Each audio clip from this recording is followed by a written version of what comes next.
تو عجیب واقعہ لکھا ہے ان کے حالات میں. یہاں آئے تو نیا علاقہ تھا، ہندوستان کی سڑکوں سے چوکوں سے واقف نہیں تھے.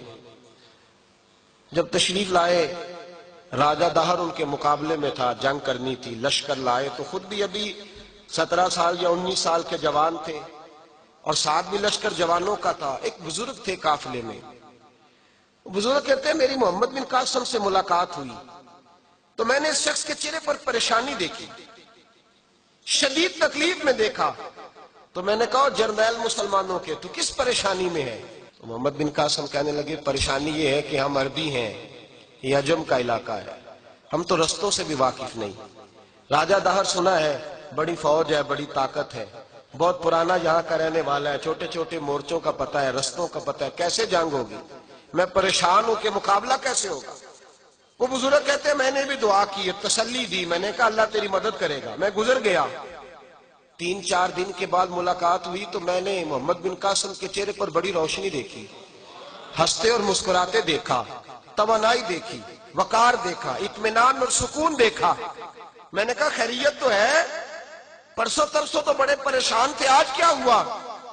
اگر یہ بات سمجھ میں آ گئی میری ملت کے جوان کے، اگر یہ بات سمجھ میں آ گئی تو شاید اسے ڈھب اور سلیقہ آ جائے جینے کا، شاید یہ سمجھ جائے کہ میری توانائی کا راز کہاں ہے.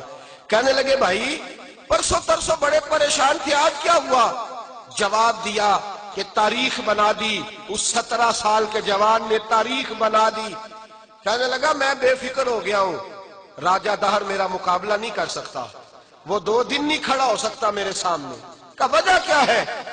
محمد بن قاسم کہنے لگے میں نے تحقیق کی ہے، مجھے پتا چلا ہے کہ راجہ دہر ذہن کا گندا ہے، نظر کا ناپاک ہے، وہ سینے بند کا برا ہے. مجھے پتا چلا ہے وہ تو چچا زاد بہن کو نہیں چھوڑتا، وہ تو خالہ زاد پہ بری نظر رکھتا ہے.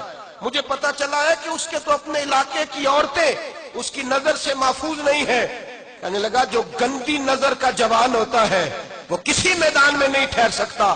کہنے لگا میری 17 اور 19 سال کی جوانی ہے، مجھے قسم ہے گنبد خضرا کی، میں نے جب بھی دیکھا ہے یا مصطفیٰ کا درود دیکھا ہے یا رسول اللہ پہ نازل ہونے والا قرآن دیکھا ہے. میرا مقابلہ کیسے کرے گا؟ میرے مقابلے میں کیسے آئے گا؟ جو نظر کا گندا ہو، کردار کا ناپاک ہو، وہ کسی کے مقابلے میں آ سکتا؟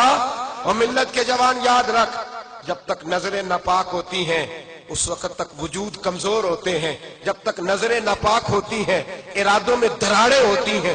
جب نظریں ناپاک ہوتی ہیں پھر عقیدے متزلزل ہوتے ہیں. جب نظریں ناپاک ہوتی ہیں پھر انسان کوئی بھی مہم سر نہیں کر سکتا. اور جب نظر پاک ہوتی ہے، حضرت عبداللہ بن حذافہ جہاد کر رہے تھے، روم کے عیسائیوں نے گرفتار کر لیا. 1000 آدمی نے مل کے پکڑا، گرفتار نہیں ہوتے تھے صحابی، 1000 آدمی نے گھیرا ڈالا، گرفتار کر کے لے گئے. اور جب بادشاہ کے سامنے گئے تو وزیر کہنے لگا بادشاہ بندہ بڑے کام کا ہے، اگر ہمارے قابو آ گیا تو فائدہ دے گا. صحابی ہیں حضرت عبداللہ بن حذافہ، حضرت فاروق اعظم کا زمانہ ہے، اگر قابو آ گیا تو فائدہ دے گا. بادشاہ کہنے لگا کیوں، کیا خوبی ہے؟ کہنے لگے ہم 1000 آدمی تھے، یہ اکیلا قابو نہیں آ رہا تھا، 1000 آدمی تھے، اگر ہماری فوج میں شامل ہو گیا تو بہت بڑا جرنیل ملے گا. بادشاہ کہنے لگا کوئی مسئلہ نہیں، 2-3 چیزیں ہوتی ہیں بندے کو خریدنے کے لیے، خرید لیتے ہیں.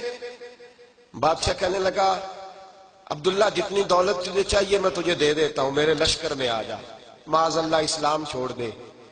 حضرت عبداللہ بن حذافہ کیا فرماتے ہیں؟ فرماتے ہیں بڑا تو بیوقوف ہے، میں نے دولت کمانی ہوتی تو مدینے میں بیٹھ کے تجارت کرتا، میں دولت کمانے نہیں نکلا، میں تو رسول اللہ کی رضا کمانے کے لیے نکلا ہوا ہوں.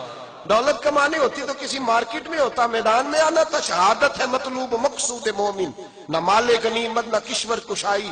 یہ دولت تو لونڈی ہے رسول اللہ کے دروازے کی، یہ تو پیچھے پیچھے پھرتی ہے نبی پاک کے غلاموں کی. یہ کمانی ہوتی تو میں کسی مارکیٹ میں ہوتا، میدان میں تھوڑا ہوتا. عبداللہ بن حذافہ سے ایک دوسری چال چلی. کہنے لگے میاں عہدہ جو تجھے چاہیے، میں بادشاہ ہوں، میرے نیچے جو عہدہ تو کہے گا وہ تجھے مل جائے گا. حضرت عبداللہ بن حذافہ کہنے لگے شاید تجھے پتہ نہیں میری تعریف کیا ہے، شاید تو جانتا نہیں میری تعریف کیا ہے. کہا صاحب کی کیا تعریف ہے؟ کہنے لگے میں رسول اللہ کا صحابی ہوں اور کائنات میں سب سے بڑا عہدہ مصطفیٰ کے صحابی ہونے کا عہدہ ہے. صحابہ وہ صحابہ تھے جن کی ہر صبح صبح عید ہوتی تھی، خدا کا قرب حاصل تھا، نبی کی دید ہوتی تھی۔ فرمایا میں نے حضور کے جلوے دیکھے ہوئے ہیں، مجھے عہدے کی ضرورت ہی نہیں، اور میں نے عہدہ لینا ہوتا تو میں سیاست کرتا، میں تو شہادت لینے نکلا ہوں میدان میں، عہدے کا میں نے کیا کرنا ہے۔ اب بادشاہ کہنے لگا اسے قتل کر دو، وزیر کہنے لگا نہیں، ایک بات اور ہے، مجھے ایک چال اور چلنے دو۔ کہا وہ کیا؟ کہنے لگے میری بیٹی بڑی خوبصورت ہے، مجھے موقع دو اپنی ہی بیٹی کو سجا بنا کے، وہ جوان جس کی جوانی اتنی بڑی ہے کہ 1000 آدمی مقابلے میں کھڑا نہیں ہوتا، اس جوان کے کمرے میں رات کی تنہائی میں بنا سوار کے بی بی کو بھیجا۔ وہ بی بی کہتی ہے میں ساری رات بن سور کے اس صحابی کے کمرے میں بیٹھی رہی، لیکن یہ کیا شخص تھا، ساری رات ہی مسلح پہ بیٹھا رہا، ساری رات ہی، کچھ دیر تھک جاتا تو یہ کریم رسول پہ درود پڑھنا شروع کر دیتا۔ بی بی کہتی ہے سحری ہو گئی تو میں نے چھو کے دیکھا کہ انسان ہے کہ جن ہے، یہ بندہ ہے کہ فرشتہ ہے، چھو کے دیکھا۔ کہنے لگے پیچھے ہٹ جا۔ میں نے کہا میں نے تو سنا تھا تو 1000 کے مقابلے میں ہے اور تو اتنا بے حس ہے کہ بنی سوری دلہن بیٹھی ہے، تو نے نظر نہیں کی؟ عبداللہ بن حذافہ، بی بی کہتی ہے نظر پھر نہیں اٹھائی، نظر پھر جھکی ہوئی ہے۔ کہنے لگے بی بی میں مجبور ہوں، اب میرے اوپر کوئی حسن نہیں چلتا، میں نے جلوہ بدوحا کا دیدار کیا ہوا ہے، اب میری نگاہوں میں جچتا نہیں کوئی، اس لیے کہ جیسے میرے سرکار ہے ایسا نہیں کوئی۔ کبھی بھی اب نہیں کسی کا میرے اوپر جادو چلتا، میں نے مصطفیٰ کو، اور کہا ذرا پیچھے ہٹ کے بیٹھ، مجھے میرے رسول نے غیر محرم سے بچنے کا حکم دیا ہے، ذرا پیچھے ہٹ کے بیٹھ۔ سحری کا وقت تھا، وہ بی بی کہتی ہے اس نوجوان کے جملے میرا سینہ چیر گئے، کلیجہ پھٹ گیا، چیخ نکلی، میں کفر کے عالم میں روئی۔ میں نے کہا مجھے بتا تو صحیح، آخر یہ جذبہ کہاں سے ملتا ہے، آخر یہ روشنی تو میں نے دیکھی نہیں، کہاں سے آتی ہے؟ ایک میرا باپ ہے جو بنا سور کے مجھے تیرے کمرے میں چھوڑ گیا، بتلا یہ کہاں سے کیف آتے ہیں؟ عبداللہ بن حذافہ کہنے لگے اگر کیف لینا ہے تو بھی میرے مصطفیٰ کا کلمہ پڑھ جا، آجا دروازہ رسول پہ جھک جا، مل جائے گا۔ سویرے دروازے پہ باپ آیا بیٹی سے رزلٹ لینے، دروازہ کھولا تو بیٹی نقاب پہنے باہر آئی۔ باپ کہنے لگا کیا بلا؟ کہنے لگی پیچھے ہٹ جا، تو غیر محرم ہے، کافر ہے، میں مسلمان ہوں۔ اس نے کہا کیا ہوا؟ کہنے لگی تیرے جیسے کو باپ کہوں، تیرے جیسے کو جو مجھے استعمال کر رہا تھا، میں تجھے باپ نہیں مانتی، میں اب رسول والی ہو گئی ہوں، میں حضرت فاطمہ کی کنیزہ ہو گئی ہوں، میں اب نبی کریم کی خادمہ ہوں، خبردار میرے قریب نہ آنا۔ یہ دعو بھی ناکام ہوا۔ اب حضرت عبداللہ بن حذافہ کے سامنے موت کھڑی کی، ایک کڑا میں تیل گرم کیا، کہنے لگے تجھے اس میں جلایا جائے گا۔ حضرت عبداللہ بن حذافہ رضی اللہ تعالیٰ عنہ جب جلنے کے قریب ہوئے تو رونے لگے۔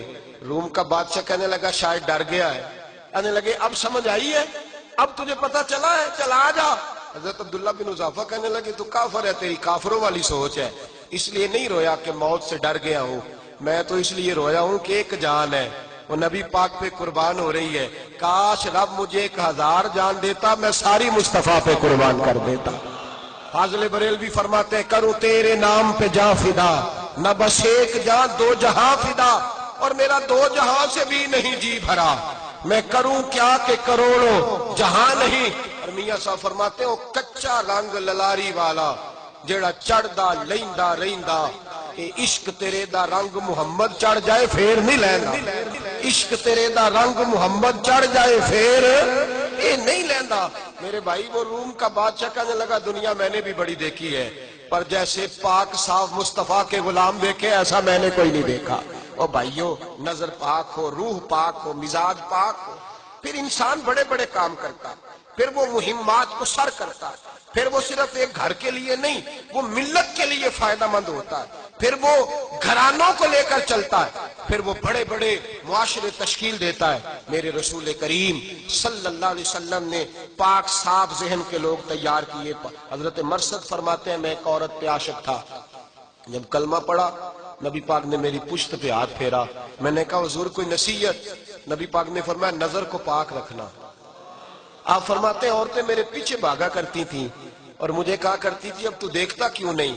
تو میں نے کہا پتا مجھے بھی نہیں، مصطفیٰ کی ایک نظر ہوئی ہے، رب نے سارے محل کو چہل دور فرما دی ہے، سارا کچھ ہی بدل گیا۔ ملت کے جوانوں یاد رکھو اس بات کو، یہ پاکیزگی، یہ نظر، یہ پاکیزگی، یہ مزاج، یہ انسان سے بڑے کام کرا لیتی ہے۔ اور اگر تیری نظر ناپاک رہتی ہے پھر تو کچھ نہیں کر سکتا، پھر تیری زندگی ایک ایسے قید خانے میں قید ہو گئی ہے جو تجھے 2 قدم بھی نہیں چلنے دے گی۔